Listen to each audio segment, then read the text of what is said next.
Hello everyone. सो आज हम revise करेंगे pharmacology in one shot.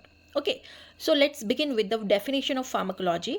So what is pharmacology? It is a study of drug means medicines and how they act on the body. Pharmacology क्या होता है?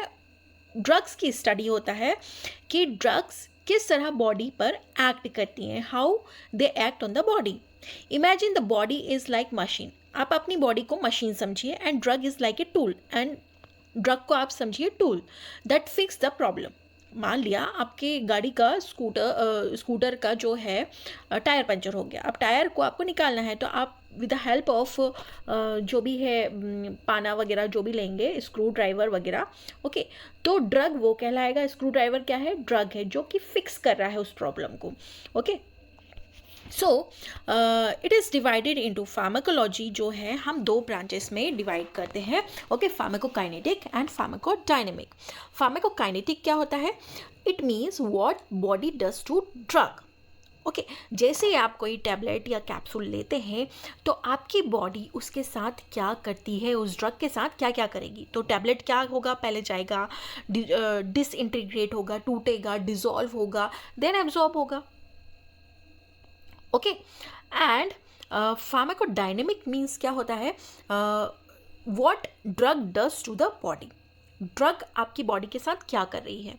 For example, आपको fever आ रहा है, आपने ड्रग लिया तो ड्रग ने क्या किया? आपकी फीवर को कम किया.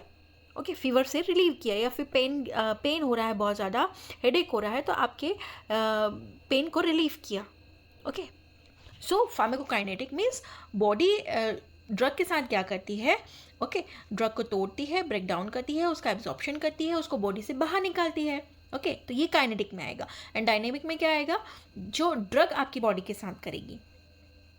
Okay, now come to the pharmacokinetic. Pharmacokinetics को हम फिर से डिटेल में पढ़ेंगे कि हमारी जो बॉडी है ड्रग के साथ क्या करती है. तो सबसे पहले absorption. Okay, how drug move from site of administration to blood stream. आपकी जो ड्रग आपने ली है वो आपने कहाँ से ली है? आपने माउथ के थ्रू ली है. सो ये क्या हो गया? साइट ऑफ एडमिनिस्ट्रेशन हो गया. अब साइट ऑफ एडमिनिस्ट्रेशन जो माउथ है वहाँ से लेके ब्लड स्ट्रीम तक जो पहुँचने की प्रोसेस है ड्रग की, उसे हम एब्जॉर्प्शन कहते हैं. Okay, for example, you solo A tablet. आपने टेबलेट को सोलो किया एंड इट डिजॉल्व. क्या हुआ? आपके स्टमक में जाके वो डिजॉल्व हो गया. Okay, and absorb from the intestine. अब इंटेस्टाइन में जाकर, स्मॉल इंटेस्टाइन में जाके वो ड्रग एब्जॉर्ब हो गया और इंटेस्टाइन से वो ब्लड के अंदर एंटर हो गया ड्रग जो है. Okay, now come to the factor affecting absorption. कौन कौन से फैक्टर्स हैं जो आपकी ड्रग के एब्जॉर्प्शन को अफेक्ट करेंगे? तो सबसे पहले रूट ऑफ एडमिनिस्ट्रेशन अफेक्ट करेगा, क्योंकि जब आप ड्रग को आईवी रूट से देते हैं तो वो फास्ट आपको ये वाला चीज़ तो स्किप ही हो जाएगा ना, उसका डिसइंटीग्रेशन वो स्टमक में नहीं जाएगा, डिसोल्यूशन नहीं होगा. आप डायरेक्टली ब्लड स्ट्रीम में दे रहे हैं तो बाईपास हो गया रूट. ओके, और ओरल रूट से अगर देंगे आप ड्रग को तो वो स्लोली एक्ट करेगा. ओके, पहले टूटेगा, फिर एब्जॉर्ब होगा, फिर ब्लड में जाएगा. बट आईवी रूट से फास्ट इफेक्ट देगा क्योंकि वहाँ पर आप डायरेक्टली ब्लड में ड्रग डाल रहे हैं. ओके, देन दूसरा फैक्टर जो अफेक्ट करता है एब्जॉर्प्शन को वो होता है फूड इन स्टमक. अगर आपकी स्टमक में ऑलरेडी फूड है तो इट में डिले एब्जॉर्प्शन. उसकी वजह से, उसकी प्रेजेंस की वजह से आपके ड्रग का जो एब्जॉर्प्शन है वो डिले हो सकता है. Then pH of the drug. Acidic drug जो होती है वो drug are absorbed in stomach. Acidic drug जो रहती हैं वो स्टमक में जल्दी एब्जॉर्ब हो जाती है, या यूँ कहें एसिडिक इन्वायरमेंट में एसिडिक ड्रग एब्जॉर्ब होती हैं. और बेसिक जो ड्रग होती है वो इंटेस्टाइन में जाके एब्जॉर्ब होती हैं. Okay, then come to the blood flow. Okay, जितना ज़्यादा फास्टर मोर ब्लड फ्लो होगा उतना ज़्यादा फास्टर एब्जॉर्प्शन होगा. Okay, so this are the some factors that affect the drug absorption. Then come to the second thing of pharmacokinetic after absorption is distribution. Okay, तो drug का क्या हो गया? Absorption हो गया. अब उसको डिस्ट्रीब्यूट करना है. Okay, after entering the blood stream, drug जब ब्लड स्ट्रीम में एंटर हो जाती है तो drug travel to tissue and organ. अब ब्लड क्या करेगा? उस ड्रग को टिश्यूज़ एंड ऑर्गन तक पहुंचा देगा. ओके, क्योंकि ब्लड तो कंटिन्यूसली फ्लो कर रहा है ना आपकी बॉडी में. ओके, तो ड्रग टिश्यूज़ एंड ऑर्गन तक पहुंच जाएगी. अब ये जो ब्लड स्ट्रीम के थ्रू ड्रग ट्रैवल कर रही है वो डिपेंड करती है सबसे पहले ब्लड फ्लो पे. ओके, कि brain kidney receive maximum. Okay, क्योंकि यहाँ पे ब्लड फ्लो के ऊपर डिपेंड कर रहा है। ब्रेन और किडनी जो होता है वो मैक्सिमम जो है ड्रग को रिसीव करता है। Then plasma protein binding. Okay, if drug bind to the protein, अगर आपकी ड्रग जो है वो प्रोटीन से बाइंड कर जाती है तो वो आपकी बॉडी में ज़्यादा देर तक रहती है, क्योंकि कोई चीज़ मान लिया आपके बॉडी में जो प्रोटीन है उसने ड्रग को क्या कर लिया, दोस्ती कर ली, और बहुत देर तक बातचीत चली, फिर जाके वो आपकी बॉडी से बाहर जाएगी। मतलब कुछ देर आपकी बॉडी में ड्रग रहेगी due to protein binding. For example warfarin जो है वो हाई प्रोटीन बाइंडिंग ड्रग है। ओके, सो वो आपकी बॉडी में ज़्यादा देर तक रह सकता है। Then after absorption and after distribution, the next step is metabolism. जब आपकी बॉडी में ड्रग पहुंच चुका है, ऑर्गन तक ब्लड ड्रग पहुंच चुका है, तो अब उसका क्या होगा, बायो ट्रांसफॉर्मेशन होगा, उसका मेटाबॉलिज्म होगा। Okay, so drug get chemically changed mainly by the liver enzyme. क्या होगा, ड्रग अपना ड्रग के साथ क्या होगा, उसका केमिकली मॉडिफिकेशन होगा, और वो कौन करेगा, लीवर के एंजाइम्स उसके साथ मॉडिफिकेशन करेंगे। पर्पस क्या होता है, convert drug water soluble easy to excrete. आपने जो ड्रग लिया है उसको बॉडी से बाहर भी तो निकालना है, तो जो कॉम्प्लेक्स मॉलिक्यूल है उनको सिंपल फॉर्म में कन्वर्ट करता है लीवर, उनको वाटर सॉल्युबल बनाता है और उन्हें बॉडी से बाहर निकलने में हेल्प करता है। अब मेटाबॉलिज्म के जो होते हैं दो फेजेस होते हैं। पहला होता है, पहले फेज में ऑक्सीडेशन और रिडक्शन रिएक्शंस होती हैं ड्रग के साथ, और दूसरे फेज में कॉन्जुगेशन रिएक्शन होती है, make drug inactive. Conjugation reaction में क्या होता है, फेज में यहाँ पे ड्रग को इनएक्टिव बना दिया जाता है। For example prodrug codeine, codeine आप ले लीजिए। प्रोड्रग कोडीन है that will be converted into morphine. Okay, morphine जैसे ही आपके लीवर ने कोडीन को मॉर्फिन में कन्वर्ट किया तो ये जो ड्रग है वो एक्टिवेट हो गया। ओके, प्रोड्रग क्या होता है, जब वो बॉडी के बाहर रहता है इनएक्टिव रहता है। ओके, देन जैसे ही वो साइट पर पहुंचता है it will be converted and become active. Next come to the excretion. Biotransformation के बाद नेक्स्ट स्टेप होती है बॉडी से बाहर निकालना है आप ड्रग को। ओके, तो excretion refer to removal of drug from the body. Okay, excretion मतलब क्या होता है, बॉडी से ड्रग को रिमूव करना। तो मेन ऑर्गन कौन सा इन्वॉल्व होता है रिमूवल करने के लिए ड्रग को, किडनी। किडनी क्या करता है, आपके सभी वेस्ट प्रोडक्ट को बाहर निकालता है। ओके, तो main organ is kidney and other route like bile and lungs के थ्रू, जो भी एनेस्थेटिक गैसेस के रूप में कोई ड्रग लिया है तो वो लंग्स के थ्रू बाहर निकलेगी, सलाइवा के थ्रू बाहर निकलेगा, स्वेट है, ब्रेस्ट मिल्क है, एक्सेट्रा, इन रूट से भी एक्सक्रीशन होता है ड्रग का। देन कुछ इंपॉर्टेंट टर्म्स हम देख लेते हैं। हाफ लाइफ क्या होती है, हाफ लाइफ को हम टी हाफ से भी रिप्रेजेंट करते हैं। So time required for 50% of drug to be eliminated. आपकी बॉडी में मान लिया आपने 100 mg ड्रग कोई ली है, पैरासीटामोल ली है, तो वो कितनी 50% ड्रग जो मतलब 50 mg ड्रग जो है कितना टाइम ले रही है आपकी बॉडी से बाहर निकलने में। So time required for 50% of drug to be eliminated, उसे हम टी हाफ कहते हैं या फिर हाफ लाइफ कहते हैं। जितना ज़्यादा हायर टी हाफ होगा ड्रग स्टे लॉन्गर, जितना ज़्यादा वो 50% ड्रग टाइम लगाएगी एलिमिनेट होने में, उतना ही ज़्यादा क्या होगा, ड्रग आपकी बॉडी में रहेगा उतनी देर तक। ओके, किसी का टी हाफ छोटा है तो वो कम टाइम के लिए रहेगा, किसी का टी हाफ बड़ा है लॉन्ग है तो वो ज़्यादा देर तक आपकी बॉडी में स्टे करेगा। फॉर एग्जांपल डायजेपाम का जो टी हाफ है is long. Okay, long duration of action होता है डायजेपाम का। Now come to the pharmacodynamic. अभी तक हमने फार्माकोकाइनेटिक डिस्कस किया। फार्माकोकाइनेटिक में हमने एब्जॉर्प्शन, एक्सक्रीशन, डिस्ट्रीब्यूशन ये स्टेप्स देखी। अब बात करते हैं हम फार्माकोडायनेमिक की। ओके, सो फार्माकोडायनेमिक में क्या होता है कि आपकी ने जो ड्रग ली है वो आपकी बॉडी के साथ क्या असर दिखा रही है। ओके, सो सबसे पहले mechanism of action, how drug produce its effect. जैसे पैरासीटामोल है, आपकी फीवर को रिलीव कर रहा है तो वो किस तरह से रिलीव कर रहा है, किस तरह का मैकेनिज्म है, तो how drug produce its effect. Work by binding two receptor. Drug क्या करती है, आपके सेल के ऊपर जो रिसेप्टर होते हैं वहाँ पे जाके बाइंड हो जाती है, एंजाइम्स के ऊपर बाइंड हो जाती है, आयन चैनल्स के ऊपर बाइंड हो जाती है, ट्रांसपोर्टर्स के ऊपर बाइंड हो जाती है और अपने जो भी इफेक्टिव ऑर्गन है वहाँ पर पहुँच के अपना असर दिखाती है। फॉर एग्जाम्पल पैरासीटामोल जो है वो रिड्यूस करता है फीवर को। कैसे रिड्यूस करता है? By blocking prostaglandins. ओके, आपकी बॉडी के जो प्रोस्टाग्लैंडिन्स हैं उनको ब्लॉक करके पैरासीटामोल अपना जो है असर दिखाती है। Okay, now come to the type of drug. Drug के कितने टाइप होते हैं? तो एगोनिस्ट टाइप की ड्रग होती है, एंटागोनिस्ट टाइप की ड्रग होती है, पार्शियल एगोनिस्ट टाइप की ड्रग होती है। एगोनिस्ट क्या होते हैं? Activate receptor. एगोनिस्ट क्या होते हैं? ये रिसेप्टर को एक्टिव कर देते हैं, उनको फुल्ली रिस्पॉन्स में ला देते हैं। एंटागोनिस्ट क्या करते हैं? ये रिसेप्टर को ब्लॉक कर देते हैं, प्रिवेंट रिस्पॉन्स। ओके, कोई भी रिस्पॉन्स अगर प्रोड्यूस कर रहा है उस रिसेप्टर को ब्लॉक करने से उसका क्या हो जाएगा? रिस्पॉन्स खत्म हो जाएगा। ओके, जैसे हमने प्रोस्टाग्लैंडिन्स को क्या कर दिया? ब्लॉक कर दिया, तो अब आपको फीवर नहीं आएगा।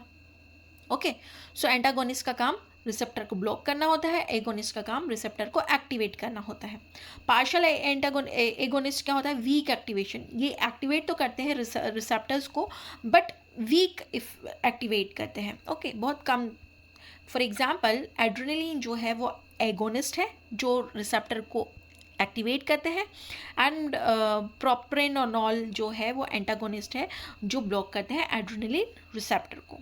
Now come to the potency versus efficacy. Potency क्या होता है और इफिकेसी क्या होता है? Potency means how much drug is needed for effect. मान लिया आपको फीवर है, तो एक एडल्ट पर्सन को फीवर आया है, तो उसको कितना ड्रग देना है कि उसका फीवर उतर जाए, और एक चाइल्ड है, चिल्ड्रन है, 1 साल का बच्चा है, उसको फीवर आया है, तो कितना ड्रग देना है? ओके, तो how much drug is needed for the effect. एक पर्टिकुलर बॉडी में कितना ड्रग जाना चाहिए कि वो अपना असर शो कर सके।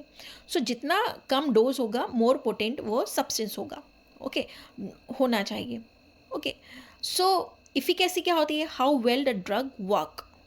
मैक्सिमम इफेक्ट जिसे हम कहते हैं, इफिकेसी मतलब कितनी अच्छी तरह से अपना असर शो कर रहा है ड्रग, या इफेक्ट शो कर रहा है। Okay, for example morphine is more potent then codeine.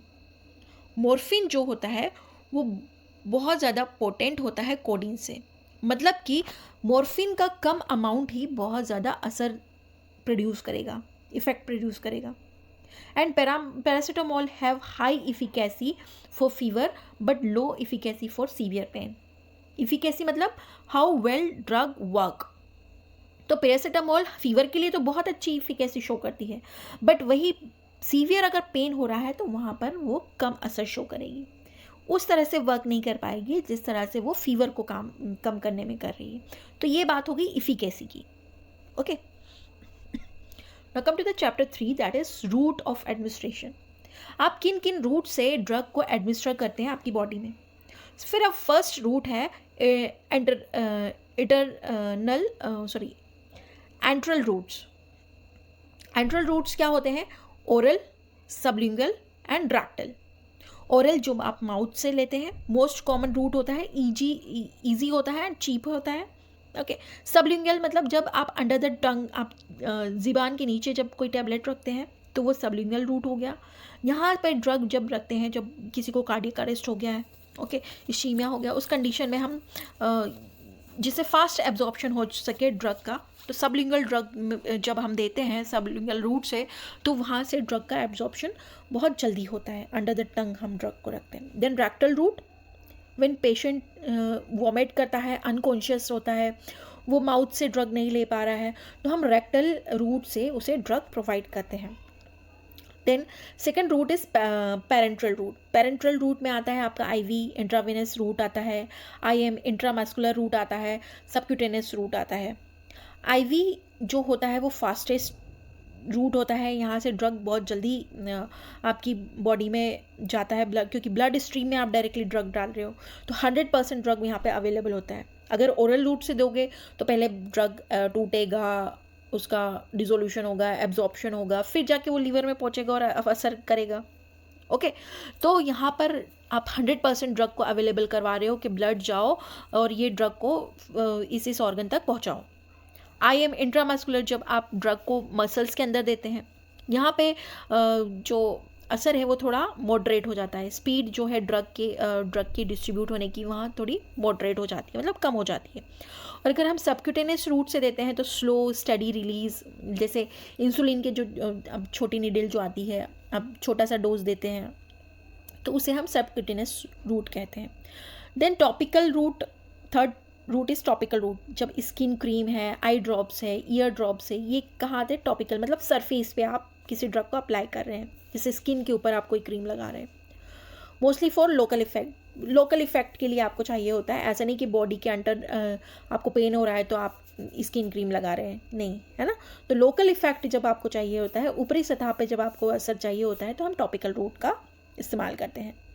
Then fourth route is inhalation, जब आप नोज़ के थ्रू कुछ इनहेल कर रहे हैं, फॉर एग्जांपल अस्थमा पेशेंट है, सीओपीडी के पेशेंट हैं, so very fast as it goes directly to the lungs. Inhalation में क्या होता है, डायरेक्टली आप ड्रग को इनहेल करते हैं और वो डायरेक्टली लंग तक पहुंच जाती है। Okay, then come to the adverse drug reaction. अब ये जो ड्रग ले रहे हैं उनसे कौन कौन सा एडवर्स इफेक्ट हो सकते हैं, तो very first adverse drug reaction होता है साइड इफेक्ट्स, मतलब साइड इफेक्ट मतलब अनवांटेड बट प्रिडिक्टेबल। ओके, आप प्रिडिक्ट कर सकते हो कि ये साइड इफेक्ट है। For example dry mouth with antihistamine, जब आप एंटीहिस्टामिन लेते हैं, एंटीहिस्टामिन कब लेते हैं? जब एलर्जिक रिएक्शंस हो जाती हैं आपकी बॉडी के साथ। ओके, तो उस कंडीशन में ड्राई माउथ हो जाता है, तो ये साइड इफेक्ट है एंटीहिस्टामिन ड्रग के। देन टॉक्सिक इफेक्ट भी प्रोड्यूस हो सकता है, अगर ओवरडोज ले लिया है किसी ड्रग का तो वो टॉक्सिक इफेक्ट शो करेगा। For example too much of paracetamol, बहुत ज़्यादा अमाउंट में पैरासीटामोल ले लिया तो लीवर डैमेज करेगा। Then third one is allergic reaction होती है। एलर्जिक रिएक्शन में क्या होता है? इम्यून सिस्टम रिएक्शन जिन्हें हम कहते हैं। ओके, आपके इम्यून सिस्टम के साथ असर होगा। Okay, for example penicillin allergy cause कर सकती है, जैसे रैशेस है, एनाफाइलेक्सिस है। Okay, then idiosyncratic reactions, rare abnormal reaction जिन्हें हम कह सकते हैं। For example G6PD deficiency. G6PD क्या होता है? एक तरह का एंजाइम होता है जिसकी डिफिशिएंसी से क्या होता है, आपकी हीमोग्लोबिन का लाइसिस होता है with certain drug. Okay, so this are the some adverse drug reactions. Now come to the autonomic nervous system drug. Autonomic nervous system drug क्या होती है? सबसे पहली ड्रग जो होती है वो होती है sympathetic nervous system. Autonomic nervous system में सबसे पहला जो नर्वस सिस्टम आता है वो सिंपैथेटिक नर्वस सिस्टम आता है, जिसे हम फाइट और फ्लाइट सिस्टम भी कहते हैं। जैसे कोई शेर आपके सामने आके खड़ा हो गया तो आप या तो उससे फाइट करेंगे या फ्लाइट करेंगे। ओके, जल्दी से रिस्पॉन्स आपको डिसीजन लेना होगा ना, तो यहाँ पे कौन सा नर्वस सिस्टम वर्क करता है? सिंपैथेटिक नर्वस सिस्टम यहाँ पे वर्क करता है। इस कंडीशन में क्या होगा, सिंपैथेटिक नर्वस सिस्टम जब एक्टिव होता है तो आपकी हार्ट रेट बढ़ जाती है, बीपी बढ़ जाता है, ब्रोंकस का जो है डायलेशन हो जाता है। ब्रोंकस मतलब आप सांस ज़्यादा लेंगे ना, गहरी गहरी सांस लेने लग जाएंगे तो ब्रोंकस का डायलेशन हो जाएगा, आपकी आँखें फटी की फटी रह जाएंगी, मतलब डायलेशन ऑफ पीपल्स हो जाएगा। ओके, देन ड्रग्स जो आती हैं सिंपैथेटिक नर्वस सिस्टम में वो आती है एड्रेनर्जिक एगोनिस्ट। एगोनिस्ट क्या करते हैं? रिसेप्टर को एक्टिवेट कर देते हैं। तो एड्रेनर्जिक एगोनिस्ट क्या है? एड्रेनलिन है, सल्ब्यूटामॉल है, ये एड्रेनर्जेनिक एगोनिस्ट है। एड्रेनर्जिक ब्लॉकर्स क्या होते हैं? तो प्रोप्रेनॉल है, एटेनॉल है, ये ब्लॉक कर देते हैं सिंपैथेटिक नर्वस सिस्टम को। Okay, then come to the parasympathetic nervous system.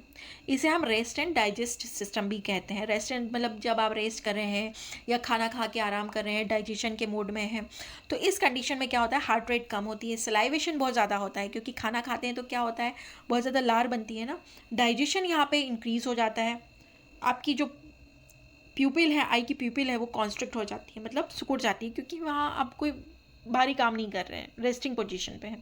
तो ड्रग जो इसके अंडर में आती हैं, यहाँ पे वर्क करती हैं, वो होती है कोलिनर्जिक ड्रग।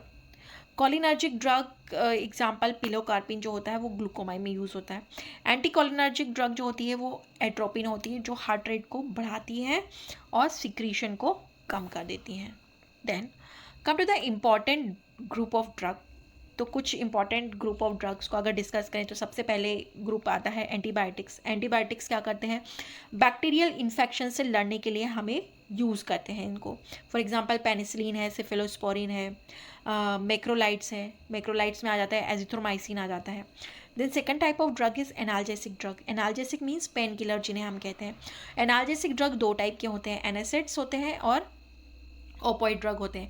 एनेस्थेटिक्स जो होते हैं उनमें कोई नशा वगैरह या सेडेशन वगैरह का प्रॉब्लम नहीं होता है। तो पैरासीटामोल, आइबुप्रोफेन जो क्या करते हैं, फीवर या पेन को रिड्यूस कर देते हैं या इन्फ्लामेशन या स्वेलिंग को रिड्यूस कर देते हैं एनेस्थेटिक्स। एनेस्थेटिक्स का फुल फॉर्म होता है non steroidal anti inflammatory drugs. Opioid drugs वो होते हैं जिनके अंदर, जो हमें कहाँ से ऑब्टेन होते हैं, ओपियम से, अफीम जिसे हम बोलते हैं। ओके, तो ओपियोड एनाल्जेसिक्स में आते हैं मॉर्फिन, कोडीन। ओके, तो स्ट्रॉन्ग पेन रिलीफ, जब बहुत ज़्यादा पेन बर्दाश्त नहीं हो रहा है तो उस कंडीशन में हम मॉर्फिन, कोडीन देते हैं जो पेन को रिलीव करता है। बट इन ड्रग्स को हम ज़्यादा दिनों तक यूज़ नहीं कर सकते क्योंकि यहाँ से हमें एडिक्शन का रिस्क हो सकता है, हमें लत लग सकती है। Then third type of drug is anti hypertensive. Hypertensive मतलब जो हाइपरटेंशन हो जाता है तो उसको मैनेज करने में हेल्प करते हैं, जैसे एसी इनिबिटर्स हैं। एनालाप्रिल एसी इनिबिटर का एग्जांपल है। Then calcium channel blocker, amlodipine जो है वो कैल्शियम चैनल ब्लॉकर की तरह यूज़ होता है। बीटा ब्लॉकर की जगह आप यूज़ करते हैं atenolol. Okay, fourth type of drug is anti diabetic drug. Anti diabetic drug में आता है आपके insulins. Okay, insulin for type 1 and severe type 2। Then metformin जो होता है फर्स्ट लाइन ड्रग है टाइप 2 डायबिटीज़ के लिए। तो किसी को डायबिटीज़ होता है तो सबसे पहले हम मेटफॉर्मिन दे देते हैं उसे। Okay, then come to some important terms. कुछ इम्पॉर्टेंट टर्म्स हम देख लेते हैं। तो बायोअवेलेबिलिटी क्या होती है कि percentage of drug entering into the blood stream unchanged. कितना परसेंट ड्रग, मान लिया आपने 100 mg आपने पैरासीटामोल लिया है फीवर को रिलीव करने के लिए, तो इसकी बायोअवेलेबिलिटी क्या है, कितना परसेंट ड्रग आपका एंटर कर रहा है ब्लड स्ट्रीम में अनचेंज। ओके, पैरासीटामोल का पैरासीटामोल ही ड्रग जो है वो ब्लड में फ्लो कर रहा है, तो कितना परसेंट ड्रग एंटर कर रहा है ब्लड के अंदर अनचेंज हुए। थेरापेटिक इंडेक्स क्या होता है, safety of drug. Higher the therapeutic index, किसी ड्रग का थेरापेटिक इंडेक्स जितना ज़्यादा हाई होगा उतना सेफ ड्रग होगी। Then come to product. Product क्या होते हैं, प्रोडक्ट जो होते हैं वो इनएक्टिव ड्रग होते हैं बट ये एक्टिव हो जाते हैं आफ्टर मेटाबॉलिज्म। ये लीवर में जाके मेटाबोलाइज होते हैं और वहाँ पे जाके ये एक्टिव हो जाते हैं। फर्स्ट पास मेटाबॉलिज्म क्या होता है, ये वो होता है जब आप ड्रग को माउथ के थ्रू लेते हैं। ओके, देन उसका एब्जॉर्प्शन होता है, डिस्ट्रीब्यूशन होता है, लीवर तक जाता है, लीवर में उसका ब्रेक डाउन होता है, तो उसे हम कहते हैं फर्स्ट पास मेटाबॉलिज्म। तो liver break down before drug reaches the blood. Okay, liver क्या कर देता है, ड्रग को ब्रेक डाउन कर देता है, किसके पहले, कि आपकी जो ड्रग है वो ब्लड में पहुंचने के पहले ही लीवर उसको ब्रेक डाउन कर देता है, तो इसे हम कहते हैं फर्स्ट पास मेटाबॉलिज्म।